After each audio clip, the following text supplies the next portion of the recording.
자, 오늘 본문은 여러분 자세히 읽었으면 아마 알 겁니다.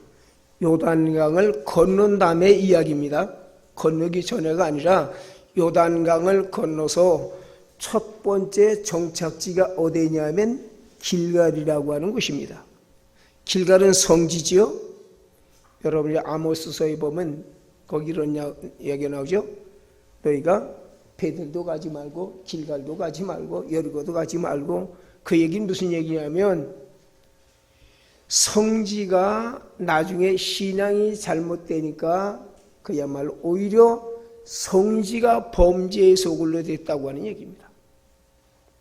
그런데 자, 이 길갈이라고 하는 말의 뜻은 애굽의 수치가 굴러갔다고 하는 겁니다. 이제 요단강을 건너왔습니다. 요단강을 건너오면 어떤 땅이죠? 가나안 땅입니다. 요단강 바깥은 어떤 땅입니까? 이방 땅입니다. 그러므로 요단강은 이방 땅과 이스라엘 땅의 바로 경계선입니다. 자, 이 오늘 본문은 이제 요단강을 건너서 첫 번째 정착지였던 길갈이라고 하는 곳에서 하나님께서 여호수아를 통해서 이렇게 말씀하십니다. 자, 이제 너희들이 요단강을 건너왔지. 자, 요단강을 건넌 것은 하나님의 은혜로 건너간 것입니다. 자, 그런데 이제 하나님께서 그 은혜를 영원히 기억하게 하기 위해서 이스라엘 12지파의 대표자들을 뽑아서 요단강 속에 다시 들어가서 큰 돌을 가져다가 길갈 이 언덕 위에다가 돌탑을 쌓으라고 했습니다. 우리가 구약 성경에 보면 종종 돌로다 하나님 앞에 탑을 쌓는 이야기가 나옵니다. 아마도 성경에 제일 먼저 돌로 단을 쌓은 사람이 누구일까요? 야곱이죠. 베델에서 돌에다가 집에서 가져온 기름을 붓고 거기서 하나님 앞에 제사를 지내지 않습니까? 또 사무엘에 보면 사무엘이 브레셋과의 전쟁에서 승리한 다음에 거기서 다시 한번 단을 쌓고 제사를 드린 장면이 나옵니다. 자, 그런데 오늘 이 영광스러운 요단강을 도화한 다음에 그것을 영원히 기억하게 하기 위해서 거기다 돌탑을 쌓았는데 자, 이 돌탑을 쌓은 것은 후일 너희의 자손들이 이제 이 돌탑을 왜 쌓느냐고 물어보면 너희 선배들은 분명히 이 사실을 알려주라고 해서 이 말씀을 하고 있습니다. 자, 어떤 의미에서 돌탑은 이스라엘 현재 사람들을 위해서도 쌓았지만은 후대 사람들에게 교훈을 주기 위해서 쌓은 겁니다. 이게 굉장히 중요합니다. 신앙은 자기 당대로 끝이면 안 됩니다. 신앙은 계속해서 전수되어져야 되는데 참 이 신앙이 계속해서 전수된다고 하는 얘기가 그렇게 쉽지는 않습니다. 왜 그렇습니까? 사람들이 하나님의 은혜를 잊어버려요. 저 은혜만큼 쉽게 잊어지는 게 없어요. 오죽했으면 우리 속담에 이런 말이 있죠. 은혜는 강물에 새기고 원수는 어디에다 새긴다고요? 가슴에 새겨요. 그러니까 은혜를 흘러가는 물에다 새기면 어떻게 됩니까? 물이 흘러가는 동시에 은혜도 잊혀집니다. 이게 바로 인간의 타락의 징표입니다. 자, 그래서 하나님께서 너희들은 흘러가는 강물에 은혜를 담지 말고 이 돌탑을 쌓아서 이 돌탑을 볼 때마다 하나님의 은혜를 기억하라고 하는 겁니다. 저는 이 말씀을 보면서 이 요단강을 오늘 우리들에게 요단강이 우리들에게 주는 의미가 무엇인가를 한번 우리가 생각을 해봅니다. 자, 여기서 실제적으로 요단강을 가본 사람은 오포중학교에 별로 없죠. 물론 우리 목사님은 성지순례 하시니까 보셨을 거고, 그 다음에 제가 알기로 우리 누굽니까? 권사님 여기 한 분과 두 권사님 성지순례 갔다 오시니까 요단강을 보았을 겁니다. 그러나 요단강을 지금 가보는 게 중요한 것은 아닙니다. 사실은 제가 오포지원교회 목사할 때부터 그랬어요. 성지순례가 별로 그렇게 큰 도움이 되지 못해요. 엄격한 의미에서 우리 개신교에서 성지가 있다고 그랬어요? 없다고 그랬어요? 성지는 없어요. 어디가 성지예요? 여러분이 있는 곳이 성지예요. 여러분이 있는 곳이. 예. 오늘 이 요단강이 우리들에게 보여주는 의미는 저는 이렇게 한번 생각을 해봤습니다. 이 요단강은 모든 사람들이 살아가는 인생의 강이 바로 요단강입니다. 그렇죠. 우리는 오늘 지금 요단강을 건너고 있습니다. 사람마다 인생에게 주어지는 요단강이 있습니다. 이 요단강은 하나님의 은혜가 아니면은 건너가지 못합니다. 여러분의 인생 하나님의 은혜가 주어지지 아니하고 여러분의 힘으로 인생을 살아갈 수가 있습니까? 그런 분은 이 자리에 지금 나올 필요가 없습니다. 은혜로 사는 것이 바로 그리스도인들이기 때문에 우리가 이 요단강을 하나님께서 건너게 하신 것을 날마다 기억할 수가 있어야 할 겁니다. 제가 우리 오포중학교 교인들에게 퀴즈를 하나 드립니다. 제가 보니까 이 퀴즈를 답할 수 있는 분은 약 90%는 있을 거예요.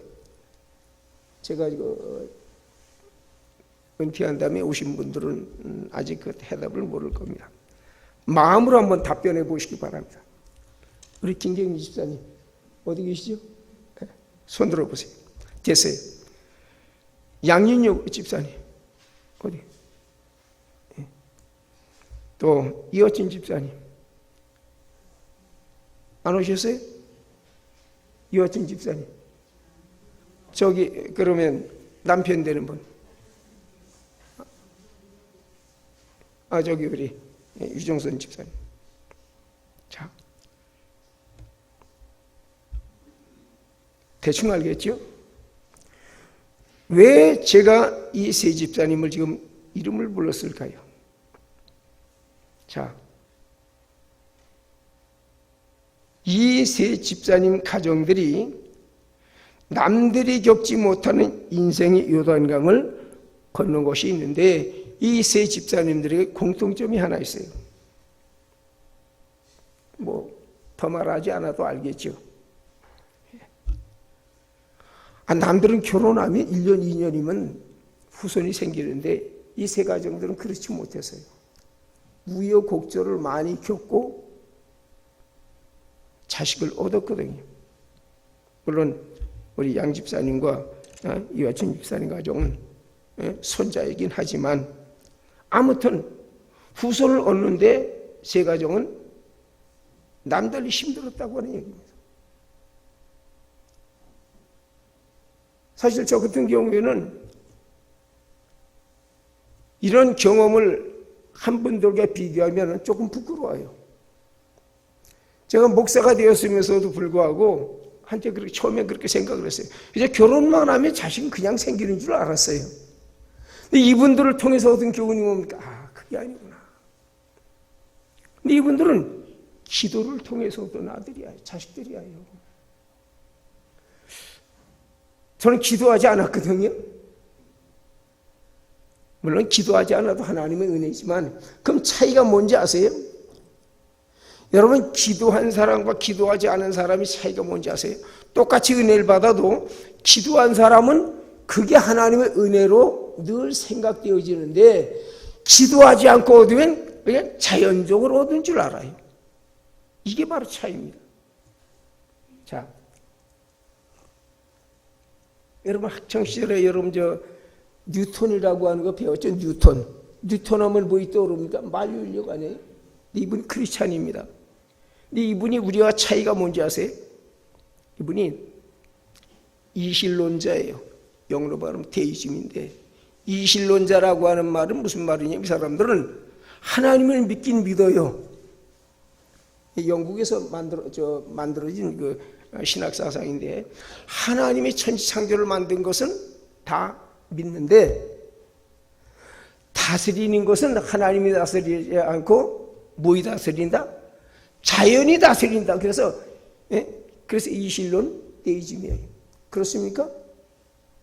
뉴턴은 크리스찬인데 하나님의 창조는 믿는데 섭리는 누가 한다고요? 그건 자연이 한다. 우린 그렇게 믿습니까? 아닙니다. 그분은 창조도 하시고 무엇도 하세요? 다스리기도 하시고 또 무엇도 하십니다. 마지막에 심판도 하십니다. 거기까지 믿어야, 그래야 진정한 신앙입니다. 여러분, 어려움을 많이 겪을수록 그 사람의 신앙은 깊어져 갑니다. 아마도 이 세 가정들은 자식들을 볼 때마다 그렇게 일일이 말은 하지 않지만 그렇게 할 겁니다. 이놈들아, 너희들이 어떻게 태어나는 줄 알아? 내 눈물에 기도의 대가야. 옛날에 한남교회 백승원 장로님이라고 계신데, 그분은 딸을 둘 낳았어요. 그리고 아들 낳고 싶은데 아들이 안 생겨요. 그래서 기도해서 나중에 아들을 낳았어요. 그 장로님이 국어 선생님이거든요. 아들 이름을 기응이라고 줬어요. 무슨 뜻일까요? 기도의 응답이다 그거예요. 그러니까 기도로 얻은 가정과 그냥 기도하지 않았는데 얻은 가정은 자식을 보는 관점이 틀린 거예요. 이게 바로 우리들의 신앙을 지키는 힘입니다. 저는 우리 성도들이 하나님의 은혜를 꼭 기억하시기 바랍니다. 하나님의 은혜를 꼭 기억하시기 바랍니다. 그런데 우리가 다 인간이다 보니까 은혜를 종종 잊어버릴 때가 얼마나 많은지 몰라요. 자, 그럼 무엇이 우리들의 은혜를 잊어버리게 하는가? 은혜를 영원히 기억해야 되는데 종종 잊어버려요. 저는 그렇게 생각을 해봤습니다. 자, 은혜의 열매에만 도취되면, 잘 생각하세요. 은혜의 열매에만 도취되면 정말로 은혜를 주신 분이 누구인가를 잊게 됩니다. 결과만 보아서는 안 된다고 하는 얘기입니다. 결과가 그냥 만들어지는 게 아니잖아요. 원인과 과정이 있어야 결과가 나타나는 것 아니에요? 오죽했으면 우리 속담에 이런 말이 있어요. 개구리가 올챙이 척 생각 안 한다고. 하나님의 은혜를 많이 받다 보면은 은혜만 알지 은혜를 주신 하나님을 잊어버리는 거예요. 그럼 이게 신앙의 문제가 되는 겁니다. 여러분, 은혜는 맞되 은혜 열매에만 집착하지 마시기 바랍니다. 은혜를 볼 때마다 하나님을 생각하시기 바랍니다. 아, 이걸 주신 분이 주님이야. 은혜는 참 좋지요. 기도에서 응답 얻으면 참 좋죠. 그런데 그 좋은 것만 매달리지 마세요. 그 주신 분을 우리가 생각하지 않게 되면 우리들의 신앙이 정말로 신앙을 놓쳐버릴 때가 얼마나 많이 있는지 모릅니다. 저는 말씀을 준비하면서 한번 이런 생각도 해봤습니다. 우리가 신앙하는데 신앙이 무엇일까? 물론 여러 가지로 정의할 수 있습니다. 수학 문제는 답이 하나지만 나머지 문제는 답이 하나가 아니죠. 그래서 저는 이렇게 나름대로 정의해봤습니다. 신앙은 내 인생이 하나님의 말씀에 어떻게 되어야 된다고요? 묶여 있으면 신앙입니다. 내 인생이 하나님의 말씀에 묶여 있으면 신앙입니다. 근데 인간은 자꾸만 그걸 벗어나려고 해요. 지금 여러분의 신앙이 여러분의 인생이, 여러분의 삶의 가치가 하나님의 말씀에 묶여 있습니까? 예? 요즘 코로나 문제 때문에 뭐 우리나라뿐만 아니라 전 세계가 지금 아우성이죠. 불안하지요. 공포에 쌓여있지요. 저는 하나님 앞에 교회 나가서 그렇게 기도합니다. 하나님, 이 사실을 통해서 우리 인류가 하나님 앞에 좀 겸손해졌으면 좋겠습니다. 기고만장하지 않았어요, 그동안? 힘 있는 나라나 힘 있는 잔치는 힘으로 살려고 했고, 그럼 힘 없는 사람들이나 힘 없는 국가는 교만하지 않았습니까? 그 나름대로 교만했습니다. 하나님 없이 살겠다고 하는 게 뭡니까? 그게 교만입니다. 하나님은 그걸 싫어합니다. 하나님의 통제를 벗어나려고 했던 적이 우리가 한두 번이 아니었습니까? 그런데 이번에 이 일로 말미암아 그 교만이 어떻게 됩니까? 한풀 꺾였죠. 심지어 코로나가 무섭긴 무서운가 보더라고요. 심지어 저 이북에 있는 그 양반 요즘 입 꽉 다물고 있죠. 네. 입 꽉 다물고 있어요. 무섭긴 무서운가 봐요. 자, 우리 장로교는 칼빈주의자들이죠. 예. 칼빈주의가 뭐라고 그랬죠? 우주 안에 일어나는 크고 작은 모든 사건과 사물의 배후에 누가 계신 것을 믿는 거예요? 하나님이 계신 걸 믿는 거예요. 뉴턴처럼 하나님이 창조했는데 다스리는 건 자연이 다스리는 거야? 아니에요. 하나님이 다스리는 겁니다. 여러분 시편에 보면 이런 말씀이지. 하나님이 홍수 위에 좌정하셨다. 좌정이 뭐 앉아있다는 말. 홍수가 뭐예요? 인생에 몰아닥치는 수많은 풍랑들. 코로나 위에 좌정하신 분이 바로 우리가 믿는 여호와 하나님입니다. 여러분이 열왕기 하와 역대기 하에 보면 히스기야 왕 때에 아시리아의 사내립이 18만 5천의 병사를 이끌고 예루살렘을 포위하지 않았습니까? 그런데 그때 히스기야의 기도로, 물론 히스기야 한 사람의 기도 아닙니다. 히스기야는 이스라엘 왕이요, 이스라엘 대표자죠. 기도하니까 어떻게 됩니까? 그날 밤 성경에 보니까 우리 성경에는 뭐라고 돼 있죠? 천사가 나왔다고 그랬죠. 그 천사가 뭐예요? 들쥐예요, 들쥐. 들쥐가 나와서 흑사병 테스트를 일으켜서 거의 다 죽게 됩니다. 근데 자, 아시리아 군사에게는 죽음이지만 이스라엘 백성에게는 뭡니까? 하나님의 영광입니다. 근데 안타까운 것은 그러자 히스기야가 어떻게 됩니까? 그야말로 모든 주변 나라 사람들에게 떠받침을 받습니다. 바벨론에 모로닥 발라단이 와서 히스기야를 죽게 세우니까 그 기도의 왕이었던 히스기야도 그만 교만해졌죠. 그래서 어떻게 했습니까? 자기를 드러냅니다. 사실 그때 히스기야 왕이 뭘 했어야 돼요? 복음을 전했어야 되는 거예요. 바로 이게 하나님의 은혜야. 당신 나라를 하나님 믿어야 돼. 이래야 되는데 기고만장해서 어떻게 됩니까? 자기 왕국의 모든 국가를 다 보이죠. 그러니까 이사야가 그걸 알고 와서 뭐라고 말합니까? 하나님 말씀하시는데 오늘 당신이 보였던 모든 국가를 앞으로 저 이방 나라가 다 가져갈 겁니다. 이거 우리 인간의 한계입니다. 그래서 우리는 하나님의 말씀 앞에 날마다 엎드려야 됩니다.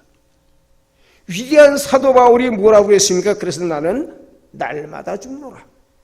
진정한 삶은 날마다 죽을 때 진정 우리가 살 수가 있게 되는 겁니다. 우리가 날마다 죽지 아니하면 우리는 어쩔 수 없습니다. 예? 그렇게 믿음 좋은 히스기야도 사람들이 와서 죽게 세우니까 그야말로 고개가 빳빳해지지 않았습니까? 여러분, 우리가 사도 바울처럼 날마다 하나님의 말씀 앞에 우리 자신을 복종시켜야 됩니다. 세 번째로 은혜는 증거해야 됩니다. 가만 놔두면 안 됩니다. 은혜는 증거해야 됩니다. 그래서 오늘 주보할 때 조 목사님이 그랬어요. 오늘 주보에 542장 찬송을 좀 넣어주십시오. 자, 여러분 조금 전에 불렀죠? 542장의 찬송 이렇게 가사가 되어 있습니다. 구주 예수 의지함이 뭐예요? 힘이 기쁜 일일세. 영생 허락받았으니 의심하지 없도다.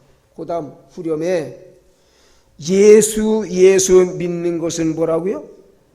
받은 증거 많도다. 이게 중요합니다. 예수 믿는 것은 뭐예요? 받은 증거가 있어야 뭘 나가서 전할 수 있잖아요.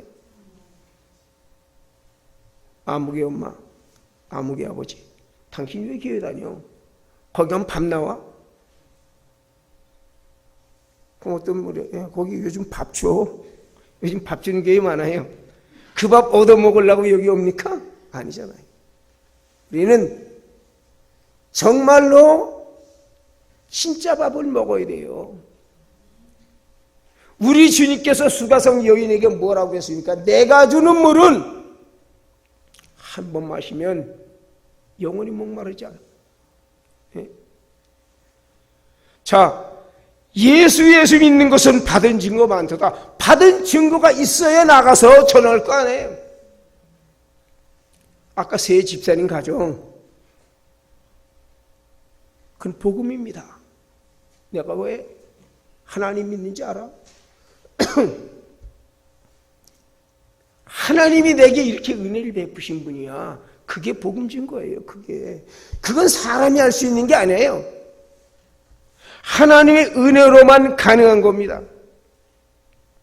자, 오늘 주보에 없는 20절에서 24절 말씀을 왜 제가 다시 한번 여러분과 교독을 했습니까?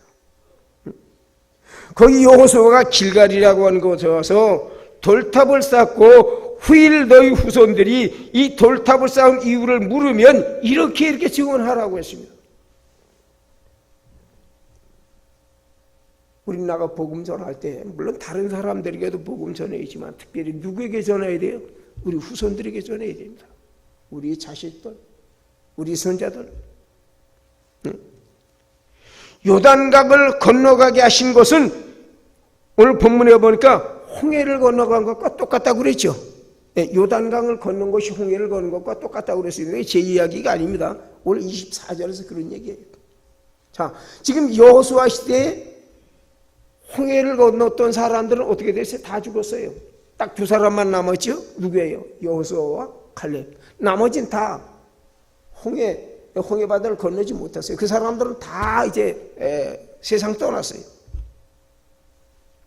하나님께서 그래서 그 가나안 땅에 들어가게 하기 위해서 제2의 홍해 바다 같은 요단강을 하나님의 은혜로 건너가게 함으로 말미암아 이스라엘 백성들로 하여금 하나님의 은혜를 기억하게 하는 겁니다. 우리는 날마다 이런 은혜를 생활 속에서 우리가 체득할 수가 있어야 됩니다. 그러면 홍해와 요단강의 의미가 오늘 우리들에게 무엇입니까? 여러분 잘 아시는 대로 후일 사도 바울은 홍해바다 사건을 고린도전서 10장에서 무엇과 연결시키죠? 세례라 그랬습니다. 물속으로 지나가시니까 그 세례라고 했습니다. 그러면 저는 이것으로 다 알아서는 안 됩니다. 또 사도 바울은 로마서에서 예수님의 진정한 세례는 예수님이 누구의 세례 받으셨죠? 네? 누구에게 세례 받아요? 사도 요한에게? 세례 요한에게 세례 받았어요. 근데 바울은 로마서에서 우리 예수님의 진정한 세례는 그게 세례가 아니라 무엇이 세례다? 십자가의 죽음이 세례라고 했어요. 여러분 다 물세례 받으셨죠? 그리고 우리 물세례 받은 날짜도 거의 대부분 자기가 받은 거 다 기억할 겁니다. 그러나 그것도 중요하지만 물세례 그것이 성령 세례와 연결되어지지 않으면 그 물세례는 의미 없습니다. 성령 세례와 연결되어져야 합니다. 그럼 성령 세례가 무엇입니까? 바로 예수님의 십자가의 죽음이 누구의 죽음이다? 나의 죽음입니다. 예수님이 십자가에 죽으실 때 예수님만 죽은 것이 아니라 누구도 죽었다고요? 나도 죽은 겁니다. 동시에 예수님이 3일 만에 부활하실 때 나도 부활한 겁니다. 그리스도인들의 세례라고 하는 것은 주님과 더불어 죽고 주님과 더불어 살 때에 이것이 진정한 세례라고 하는 것입니다. 오늘 하나님은 여호수아를 통해서 제2의 홍해바다 사건인 요단강을 건너가게 함으로 말미암아 하나님의 은혜가 무엇인가를 알려주고 이것을 잊혀지지 않게 하기 위해서 길갈이라고 하는 곳에 돌탑을 쌓은 겁니다. 오늘 24절에서 그랬죠. 너희가 하나님을 항상 경외하게 하려 함이라. 길갈에 돌탑을 쌓은 것은 요단강 그 도화 사건을 늘 보면 볼수록 그걸 기억하게 하기 위함입니다. 여러분 우리 광주도 우리 개신교에서는 성지가 없지만 저 광주 저기 가면 천지남이라고 하는 곳이 있어요. 여러분 천주교에서 했지만 가보세요. 여러분 저는 천지남을 한 2번 가봤는데 천지남 가서 우리가 얻을 교훈이 뭡니까? 순교적 신앙을 가지려는 얘기예요. 순교적 신앙. 구한말 시대에 얼마나 많이 순교를 천주교인들이 당했는지 몰라요. 그 가운데 변절한 사람도 있지만 끝까지 지킨 사람도 있잖아요. 가장 대표적인 사람, 잘하는 사람이죠. 정혜경 씨. 그 정혜경 형은 순교했어요. 근데 정혜경 씨는 나중에 배반했죠. 나중에 언제 책이 보니까 그렇게 또 글이 있더라고요. 나중에 다시 돌아왔다고 그러는데 그건 모르겠습니다. 그건 나중에 우리가 하나님 앞에 가봐야 알지만 천지남 가서 우리가 배워야 됩니다. 개신교인들도 가서 배워야 됩니다. 하나님 섬기는 길이 힘들구나. 힘들기 때문에 가치가 있는 겁니다. 힘들기 때문에. 여러분 싸구려는 기계로 찍어냅니다. 그렇죠? 싸구려는 기계로 찍어내요. 여러분 명품을 기계로 찍어냅니까? 명품은 어떻게 하죠? 장인의 손땀으로 한 땀 한 땀 떠서 만들어. 대기만성이라고 그러잖아요. 큰 인물이 하루아침에 만들어진 게 아닙니다. 예? 여러분들은 다 인생에 살아오면서 인생에 이렇게 놀라운 돌탑을 여러분 아마 쌓았을 겁니다. 여러분이 힘들 때마다 기억하시기 바랍니다. 하나님, 제가 언제 그렇게 어려웠을 때 내게 이렇게 은혜를 베풀어 주셨는데 그만 하나님의 은혜 열매만 따먹다 보니까 그 열매를 주신 하나님은 내가 잃어버렸습니다. 오늘 다시 찾습니다. 하나님, 내게 은혜를 베풀어 주시옵소서. 내가 오늘 돌탑을 다시 찾아옵니다. 지금 이스라엘 땅 길갈이라고 하는 것은 있지만 돌탑은 없습니다. 오래되신 거 다 없어졌죠. 그러나 그 돌탑이 또 무슨 의미가 있겠습니까? 오늘 우리들에게. 우린 우리 마음속에 신앙의 돌탑을 날마다 쌓고 날마다 기억하시고 돌탑이 내게 준 의미를 새겨야 됩니다. 오늘 시간이 갔지만 이 말씀 하나 하고 마치려고 합니다. 저는 오포교회를 오면서 또 한 번 생각을 했습니다. 이 교회를 건축할 때 다 건축이 힘들지만 저는 건축보다 더 힘들었던 게 이 부지 선택하는 문제. 여러분 이게 몇 번째 부지인 줄 아세요? 12번째입니다. 12군데 땅 봐서 그 가운데 이거 한 거예요. 원래 이 땅 주인이죠. 성남에 살아요. 그 사람 부동산 업자에 지금도 하는지 모르지만 그 당시에만 하더라도 부동산을 했어요. 한 30년 한 사람입니다. 그러니까 부동산이 빠삭한 사람이죠. 어떻게 찾아서 얘기했더니 팔겠다고. 그래서 이게 313평이잖아요. 한 평에 100만 원씩입니다. 한 분도 안 깎은 겁니다. 못 깎은 겁니다. 3억 1,300만 원 보따리 싸들고 갔어요. 그때 그래서 저와 부동산에 대해서 좀 아는 우리 구리 사는 자영하고 그다음에 저 광주 여기는 고영식 사무소 사무장하고 셋이 갔어요. 그래서 고영식 사무소 사무장이 썼어요. 그러니까 이 사람은 부동산을 30년 했기 때문에 부동산에 대해서 다 잘 아는 사람이에요. 딱 썼는데 딱 보더니 나 이거 안 팔겠습니다. 안 팔겠대요. 그땐 계약서를 자기 사무실 서랍을 열던 거 다 집어넣고 그냥 나가버려요. 이 황당한 일이 어디 있어요? 이 황당한 일이 어디 있어요? 나오고 그 법무사 실장하고 우리 매형하고 그냥 왔어요. 할 수 없잖아요. 주인이 나가버리는데 어떻게 그 사무실에 서 있어요? 세상 살면서 그때만큼 험한 거 없더라고요. 주인이 안 팔겠다는데 어떻게 할 거예요? 그렇게 돌아왔어요. 그 돈 다시 은행에다가 광주은행에 다시 3억 1,300만 원 은행에다 입금시키고 와서 곰곰이 생각을 해봤어요. 하나님, 어쩌자고 이렇게 하십니까? 다시 기도하고 제가 그랬습니다. 그 다음에 증인이 여기 한 분 계세요. 우리 강재영 권사님. 아침에 강 권사님 오늘 나하고 한번 같이 갑시다. 우리 둘이 갔죠? 가서 할 말이 뭐 있어요? 제가 말 잘 하지도 못하지만 아무리 말을 잘하는 사람이라고 하면 뭐라고 하겠습니까? 안 팔겠다는 사람한테. 강 권사님하고 둘이 가서 그냥 사무실에 쭉 앉아 있는 거예요. 할 말이 없어요.